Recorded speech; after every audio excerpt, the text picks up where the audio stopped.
जय हिंद एवरीवन। आज की वीडियो में हम हमारे देश से जुड़े 3 सबसे महत्वपूर्ण टॉपिक्स पे चर्चा करने वाले हैं। इसलिए व्यूअर्स से हमारी रिक्वेस्ट है कि प्लीज़ हमारी वीडियो को स्किप ना करें और वीडियो के अंत तक बने रहें।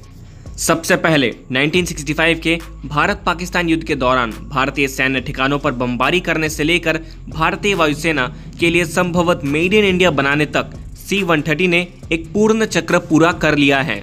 भारतीय वायुसेना को अपने पुराने हो रहे AN-32 बेरे की जगह लेने के लिए मीडियम ट्रांसपोर्ट एयरक्राफ्ट की आपूर्ति के दौर में अमेरिकी रक्षा दिग्गज लॉकहीड मार्टिन ने भारत में निर्मित होने वाले C-130J सुपर हरक्यूलिस सामरिक एयरलिफ्टर के निर्माण के लिए टाटा एडवांस सिस्टम लिमिटेड के साथ हाथ मिलाया है। इस समझौते के तहत भारतीय वायुसेना और अन्य ग्लोबल सुपर हरक्यूलिस फ्लीट द्वारा संचालित 12 C-130J के लिए मेंटेनेंस और मरम्मत सुविधा स्थापित करना शामिल है। इसके बाद मंगलवार 10 सितंबर को बांग्लादेश के गृह मंत्रालय ने दुर्गा पूजा समारोह से पहले हिंदू समुदाय के लिए एक आदेश जारी किया, जिसमें पूजा समितियों को अजान और नमाज से 5 मिनट पहले दुर्गा पूजा अनुष्ठान और साउंड सिस्टम बंद करने का निर्देश दिया गया। इस आदेश से लोगों में आक्रोश फैल गया है और लोग इसे हिंदू समुदाय के लिए अंतरिम बांग्लादेशी सरकार की तालिबानी आदेश बता रहे हैं।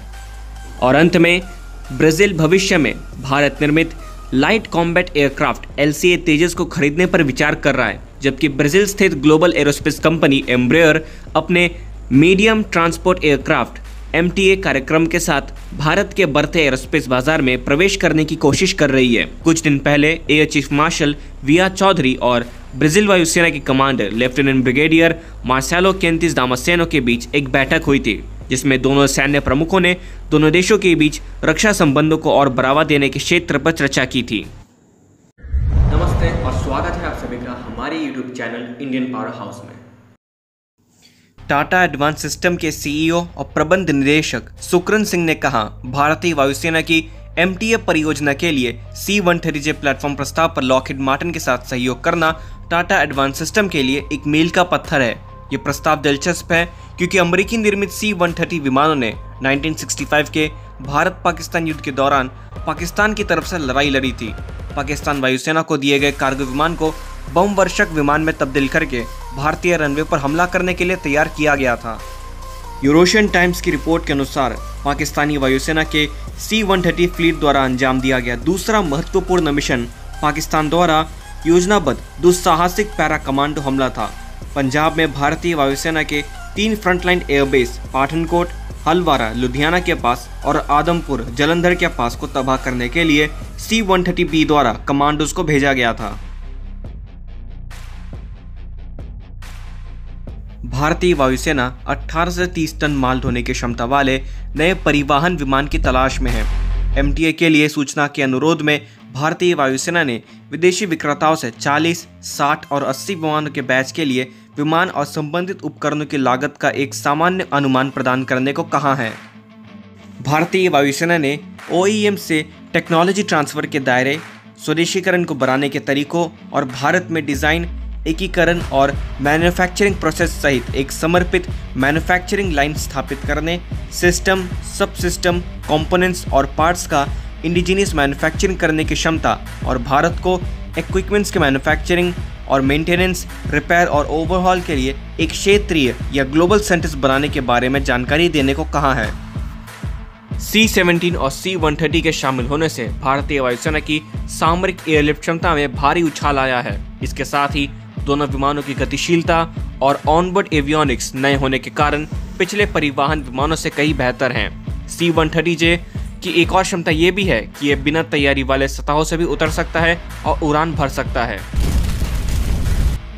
बांग्लादेशी मीडिया रिपोर्ट्स के अनुसार गृह मामलों के सलाहकार लेफ्टिनेंट जनरल अब रिटायर्ड मोहम्मद जहांगीर आलम चौधरी ने मंगलवार को सचिवालय में बांग्लादेशी पूजा उद्यापन परिषद के नेताओं से मुलाकात की। बांग्लादेशी अंतरिम सरकार में सलाहकार का पद मंत्री के बराबर होता है। बैठक के बाद गृह मामलों के सलाहकार ने दुर्गा पूजा से पहले कानून और व्यवस्था के मुद्दे पर संक्षिप्त प्रेस कॉन्फ्रेंस की। दुर्गा पूजा बांग्लादेश में हिंदू समुदाय का सबसे बड़ा धार्मिक त्यौहार है। बांग्लादेशी हिंदू 9 अक्टूबर से 13 अक्टूबर तक दुर्गा पूजा मनाएंगे। प्रेस कॉन्फ्रेंस के दौरान गृह मामलों के सलाहकार आलम चौधरी ने कहा कि पूजा समितियों को अजान और नमाज से 5 मिनट पहले और उसके दौरान म्यूजिकल इंस्ट्रूमेंट्स और साउंड सिस्टम बंद रखने को कहा गया है। আজান ও নামাজের সময় যেন কোনো বাদ্যযন্ত্র বা মাইকের ব্যবহার নিয়ন্ত্রণ রাখা মাইক সেই সময় বন্ধই রাখতে হবে। এটাও ভাই আমাদের সাথে এগ্রি করছে।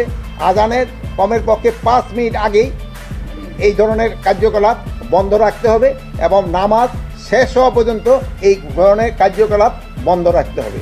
আর ভাই আমার সাথে আরও এগ্রি করছে এরা সবাই যে অনেক সময় দেখা যায় যে একটা বাদ্যযন্ত্র রেখে দিল, আজান হইতেছে, হয়তো বাদ্য ওই যান্ত্রিক ওখানে নাই বা অন্য জন্য এসে একটা শুরু করে দিল, ওই ক্ষেত্রে ভাই আমাদের ক্ষেত্রে এরা সবাই আমাদেরকে এনশিওর করছে যে কোনো রকমের যেন এরকম কেউ করতে না পারে তার ব্যবস্থা গ্রহণ করবে।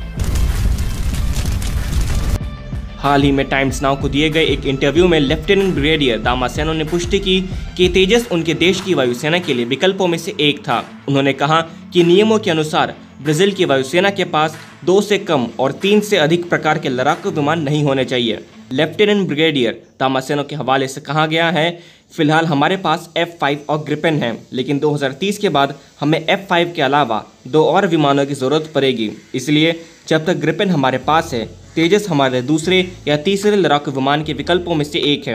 उन्होंने कहा है कि ब्राज़ील के पास 12 हेलीकॉप्टरों के 7 स्क्वाड्रन हैं और देश इसमें 24 नए हेलीकॉप्टर जोड़ने पर विचार कर रहा है। दामासेनो एरोनॉटिकल डेवलपमेंट एजेंसी द्वारा विकसित और हिंदुस्तान एरोनॉटिक्स लिमिटेड द्वारा निर्मित सुपरसोनिक बहुउद्देशीय लड़ाकू विमान तेजस को देखने और उड़ाने के लिए बेंगलुरु में होंगे। कुछ दिन पहले भारतीय वायुसेना, थल सेना और नौसेना के उप प्रमुखों ने तेजस में उड़ान भरी थी, जिसे रक्षा मंत्रालय ने भारत की बढ़ती एकीकृत रक्षा क्षमताओं का एक शक्तिशाली प्रमाण कहा था। इंडियन आर्म्ड फोर्स के तीनों उप प्रमुखों ने एक्सरसाइज तरंग शक्ति 2024 के दौरान परमवीर चक्र से सम्मानित स्क्वाड्रन फ्लाइंग बुलेट्स के स्वदेशी तेजस लड़ाकू विमानों में वायुसेना स्टेशन जोधपुर से उड़ान भरी।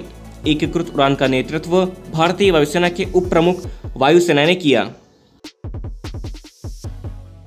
And that concludes today's video informative लगी हो तो लाइक कीजिएगा, चैनल पे नहीं तो सब्सक्राइब कीजिएगा और बेल आइकन की घंटी दबाना मत भूलिएगा ताकि आप हमारे देश से जुड़े ऐसे इन्फॉर्मेटिव वीडियोस मिस ना करें।